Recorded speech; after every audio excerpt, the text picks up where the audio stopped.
न अधिक ठंड और न ही ज्यादा गर्मी। इसके साथ ही डैम के जल स्तर में गिरावट से प्रचुर खाद्य पदार्थों की उपलब्धता। इस प्रकार का माहौल मिला तो पौंग डैम में मेहमान परिंदे खिंचे चले आए। पौंग डैम झील में पक्षियों की संख्या में इस साल रिकॉर्ड 83,555 की वृद्धि हुई है। प्रदेश के पौंग अभयारण्य में 2025 की वार्षिक जल पक्षी गणना में 97 प्रजातियों के 1,53,719 पक्षी दर्ज हुए, जो अब तक की सर्वाधिक संख्या है। पिछले वर्ष 70,164 पक्षी पहुंचे थे। पौंग डैम में रूस और साइबेरिया के अलावा हिमालय के उत्तर में स्थित पर्वत श्रृंखलाओं, तिब्बत और मध्य एशिया से पक्षी पहुंचे हैं। इस साल बार हेडेड गीज पक्षी की संख्या 53,458 से बढ़कर 90,959 पहुंच गई है।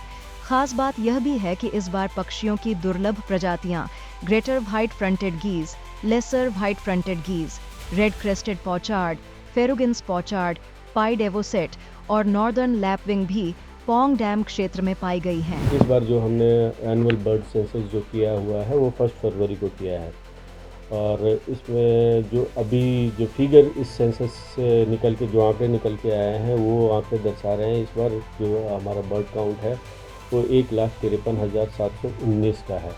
इसमें हमने 97 स्पीसीज़ जो है इसमें हमने उसको काउंट किया है और उसकी पॉपुलेशन ये फिगर है।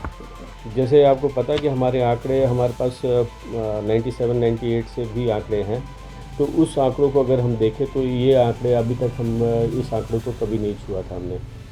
तो ये अभी तक का जो काउंट है, जो एनुअल बर्ड सेंसस करते हैं उसमें जो काउंट आ रहा है वो अभी तक का जो काउंटिंग हिस्ट्री है उसमें सबसे ज़्यादा। वैसे भी यहाँ जो प्रवासी पक्षी जो आते हैं उसमें सबसे ज़्यादा जो तादाद होता है वो होता है बार हेडेड गीज़ का, जो कि यहाँ का फ्लैगशिप पौंग डैम का फ्लैगशिप स्पीसीज भी है, क्योंकि सबसे ज़्यादा पॉपुलेशन अगर इधर देखा जाए तो बार हेडेड गीज़ का यहीं पे पाया जाता है।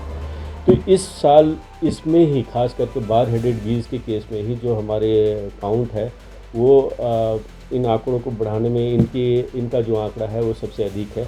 इस साल जो बार हेडेड गीज़ की जो नंबर है वो है 90,959, जो कि ये भी अपने आप में अभी तक के हिस्ट्री में जो है वो सबसे ज़्यादा। चूँकि वही सेंसस के डेटा अभी तुरंत ही निकल कर आया है तो हमें सारे पहलू का तो हम लोग भी अभी इस पर अध्ययन कर रहे हैं कि क्या वजह है कि इस बार इतनी ज़्यादा आई है, क्योंकि ये सिर्फ लोकल कंडीशंस पे ही डिपेंड नहीं करते हैं, ये ग्लोबल कंडीशंस पे डिपेंड करते हैं।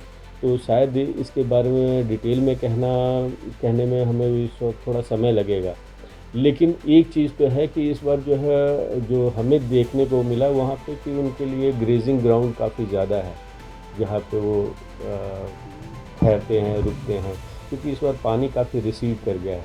उस एरिया में डिस्टर्बेंस भी कम है, तो मे भी